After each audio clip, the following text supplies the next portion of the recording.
प्यारे विद्यार्थियों, हम लोग आज पढ़ने वाले थे factor affecting rate of reaction, अभिक्रिया के दर को प्रभावित करने वाला कारक, जो कि कितने तरीके का था? टोटल 6 तरीके। कौन कौन सा था? नेचर ऑफ रिएक्शन, सेकंड था टेम्परेचर, कंसंट्रेशन, फिर क्या था हमारे पास में? कैटालिस्ट, लाइफ और सरफेस एरिया। ठीक है, तो हम लोग चौथा नंबर फैक्टर पढ़ रहे थे, जो कि था हमारा कौन सा? हिंदी में बोलते हैं उत्प्रेरक, और ये क्वेश्चन भी आया हुआ है कि कैटालिस्ट बोले तो उत्प्रेरक क्या होता है। ठीक है, एक ही बार में बात जहन तक जाएगा और हमेशा याद रहेगा। तो ये था कैटालिस्ट जो होता है रिएक्शन में पार्टिसिपेट नहीं करता, लेकिन इसके बावजूद भी क्या करता है? रेट ऑफ रिएक्शन को इंक्रीज कर सकता है या तो डिक्रीज कर सकता है। तो हम ऐसा बोल सकते हैं प्रभावित करता है। तो इसका डेफिनेशन अगर बोलना हो तो हम ऐसा बोल सकते हैं, वैसा पदार्थ जो अभिक्रिया में भाग नहीं लेता है लेकिन अभिक्रिया के दर को प्रभावित कर सकता है।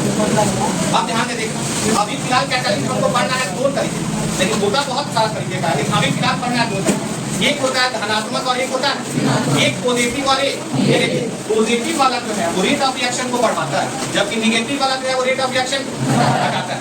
लेकिन केवल कहा जाएगा कैटालिस्ट का वर्ग बढ़ता है। ऑप्शन में रहेगा इंक्रीजेज रेट ऑफ रिएक्शन, फिर बी नंबर में रहेगा डिक्रीजेज रेट ऑफ रिएक्शन, और सी में रहेगा वो। तो किसके साथ जाना ज्यादा बेनिफिशियल होगा? वो। लेकिन अगर कंडीशन लगा दे धनात्मक सब क्या करेगा? वो रेट ऑफ रिएक्शन को केवल बढ़ाएगा। अगर बोलते ऋणात्मक उत्प्रेरक तब वो क्या करेगा? केवल और केवल रेट ऑफ रिएक्शन घटाएगा। अब सबसे इंपॉर्टेंट बात, रियल लाइफ एग्जाम्पल से जब जोड़ा जाता है तो बात खूब समझ में आता है। जब हम साइंस वर्क में दैनिक जीवन में देखते हैं तो बात बहुत अच्छे से समझ में आता है। तो कैटालिस्ट जो है ना एज वो एक टीचर के समान, किसके समान? टीचर के समान। टीचर जो होगा वो पॉजिटिव भी हो सकता है, नेगेटिव भी, उसके स्वभाव पे डिपेंड। मान लो कि 2 मंथ एग्जाम का बच्चा, तो ये स्टूडेंट है और बोल रहा है, तलब रहा है सर 2 मंथ है, हम बिल्कुल भी नहीं पढ़े, नहीं।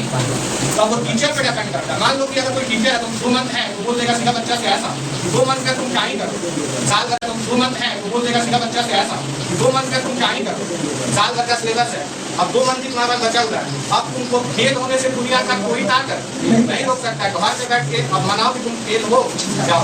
तो वहाँ पे टीचर कैसा काम किया? पॉजिटिव या नेगेटिव? पॉजिटिव या नेगेटिव? नेगेटिव कैटालिस्ट की तरह काम। बस इतना ही बात को बोल दिया तो बच्चा डीमोटिवेट हो गया, तो समझ रहा है कि जब सर बोल ही दिए हैं तो अब हमारा कुछ होने वाला नहीं। लेकिन बच्चा हमारे पास आता है तो हम क्या उसको बोलते हैं? पॉजिटिव। वो सुनिएगा, हम बोलते हैं चला अभी 2 मंथ है, 2 मंथ तो बहुत होता है। हमको पता है कि 2 मंथ जो है बेनिफिशियल नहीं है, लेकिन हम बोलेंगे उसको 2 मंथ क्या होता है? बहुत होता है। 2 मंथ में तो हम करते उड़ाते। सुनिएगा, बस मेरे इतना बात बोल देने से बच्चे में क्या लगता है? पॉजिटिव वाइब्रेशन आ जाता है। उसको लगता है जब सर बोल दिए हैं तब हो सकता है। उसको बोलेंगे 2 मंथ में हो सकता है, मेहनत ज्यादा करना होगा। सिलेक्टेड क्वेश्चन पढ़ाएंगे जो इम्पोर्टेंट है, और उतना ही तुम ध्यान से करोगे तुम्हारा 75+ नंबर इजीली आ ध्यान देता। तो हम उस टाइम कैसा बिहेव करेंगे? पॉजिटिव या नेगेटिव? क्या हम एग्जाम में बच्चा का पेपर लिखने जाएंगे? नहीं जाएंगे, लेकिन हम साइड से उसको मोटिवेट करके क्या कर सकते हैं? उसके मुकाम तक पहुंचा तो हम क्या हुआ है? पॉजिटिव कैटालिस्ट की नेगेटिव कैटालिस्ट। रिएक्शन में भाग हम एग्जामिनेशन बच्चा का पेपर लिखने नहीं जा रहा, लेकिन साइड से हम क्या कर रहे हैं? सपोर्ट।